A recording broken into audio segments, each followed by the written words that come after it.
मित्रों, अगर आपको समझ नहीं आ रहा कि मुझे जीवन में क्या करना है, तो इसका सबसे बड़ा कारण है कि आपके जीवन में कोई उद्देश्य ही नहीं है। जीवन में बहुत सारी मानसिक और शारीरिक बीमारियों का कारण उद्देश्य का ना होना ही है।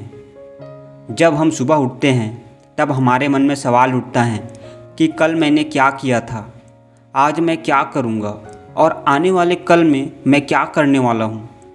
जब आपके जीवन में कोई उद्देश्य ना हो, कोई लक्ष्य ना हो, तो आपका मन अशांत हो जाता है। सुबह उठने के बाद आपको पता नहीं चलता कि मुझे क्या करना है। कई सारे लोग सुबह उठने के बाद उद्देश्य ना होने के कारण ही बुरी चीज़ों के पीछे भागते हैं। कोई मोबाइल में गेम खेलने बैठते हैं, कोई शराब, सिगरेट, तंबाकू या किसी भी ऐसी चीज़ के पीछे लग जाते हैं जिससे उसे जीवन में उद्देश्य की अनुभूति होती हो।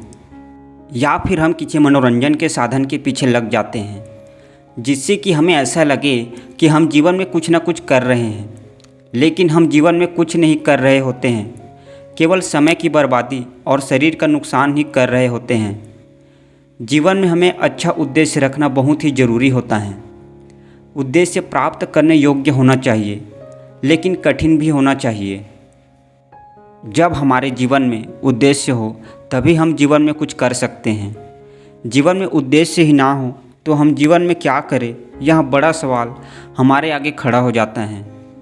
जीवन में डिप्रेशन, निराशा, आत्महत्या जैसे विचार आने का बहुत बड़ा कारण उद्देश्य का ना होना ही है।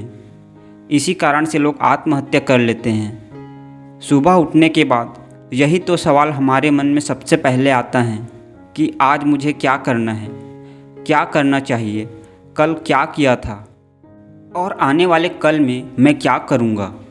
अगर सुबह उठने के बाद इन सभी सवालों का जवाब हमारे पास ना हो तो हमारा मन निराशा से भर जाता है, डिप्रेशन आने लगता है, मन भटकने लगता है।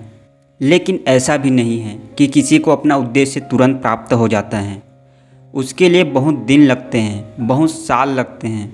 हमें अपने जीवन में क्या करना है इसे ढूंढते ढूंढते बहुत दिन लग जाते हैं। लेकिन ये ढूंढना भी हमारे जीवन का एक उद्देश्य ही होता है कि हमें जीवन में क्या करना है। हमारे जीवन का उद्देश्य ऐसा होना चाहिए जिसे प्राप्त करने के बाद आपके जीवन और आपका अंतिम समय दोनों ही सुखमय होने चाहिए।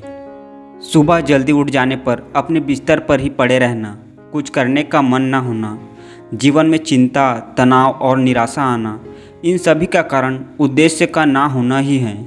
जब हम हमारा उद्देश्य निश्चित कर लेते हैं तब कोई ऐसी ताकत नहीं होती जो हमें रोक सके। जैसे कि कहा भी जाता है, मनैव मनुष्याणाम कारणम बंध मोक्षयो, अर्थात हमारा मन ही हमारे बंधन और मोक्ष दोनों का कारण है। हम सभी को हमारे जीवन के उद्देश्य की खोज करनी चाहिए और हमारे जीवन का उद्देश्य मिल जाने पर उसे पूरा करने के लिए दृढ़ निश्चय होकर कर्म करना चाहिए। आपको ये वीडियो कैसी लगी मुझे कमेंट करके ज़रूर बताइएगा। धन्यवाद। जय श्री राम।